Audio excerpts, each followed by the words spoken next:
Hi everyone, and welcome to the bench. Well, today we're going to change it up and tie you up the green bass popper. Make sure you have these materials ready before you tie the fly. For the hook, we're going to use a Mustad 1/0 offset hook. We'll use some bright green mono for the thread, some light olive marabou for the tail. For the body, we'll wrap in some olive green deer hair, some large rattle eyes for the eyes, some 15 to 20 pound clear mono for the weed guard, and we'll finish the fly with some Loon's clear hardhead finish. To start the fly off, I've tied in a base layer of thread, and I've taken some 14 pound clear mono.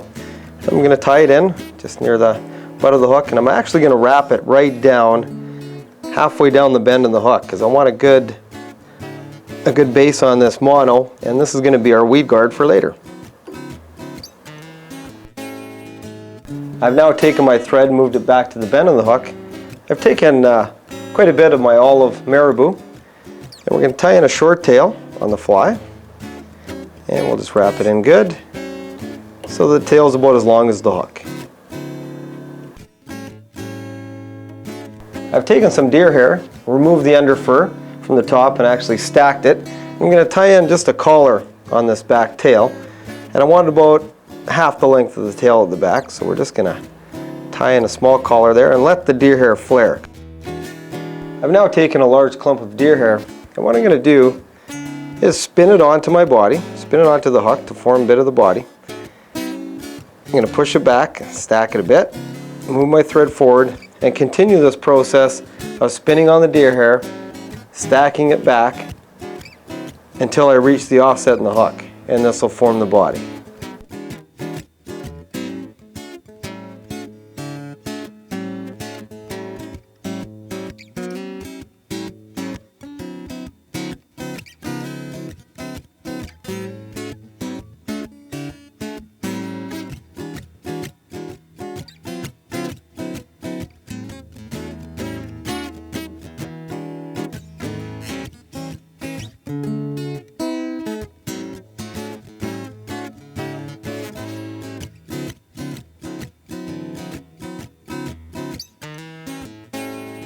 Now that I've spun in my last patch of deer hair, I'm going to just tie up a little bit of thread at the eye of the hook, and we're going to whip finish, because now we're going to take it out of the hook and start trimming the body.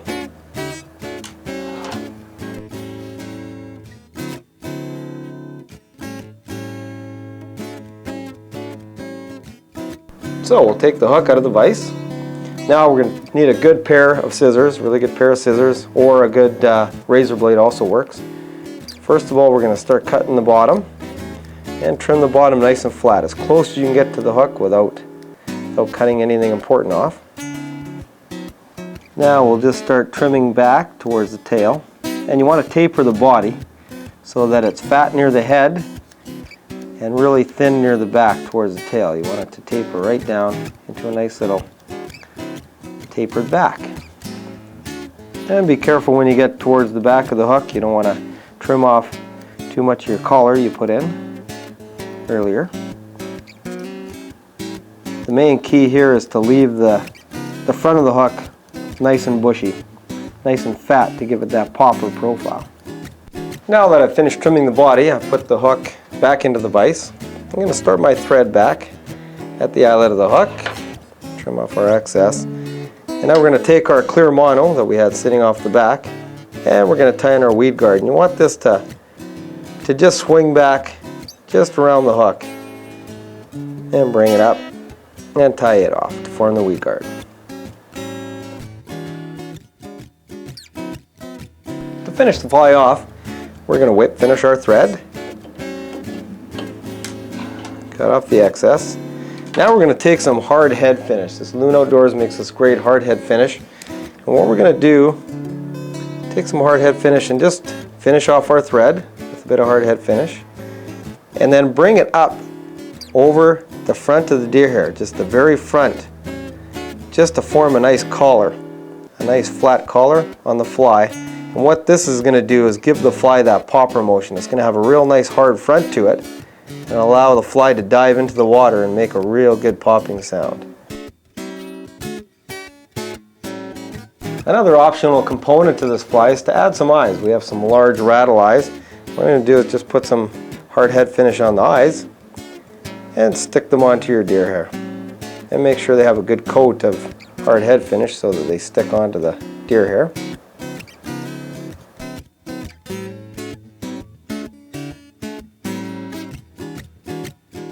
And there it is, the finished green bass popper. People are probably wondering why I tie this on an offset hook. We find that it seems to give the fly a lot more action on the top. And remember, the weed guard and the eyes are optional.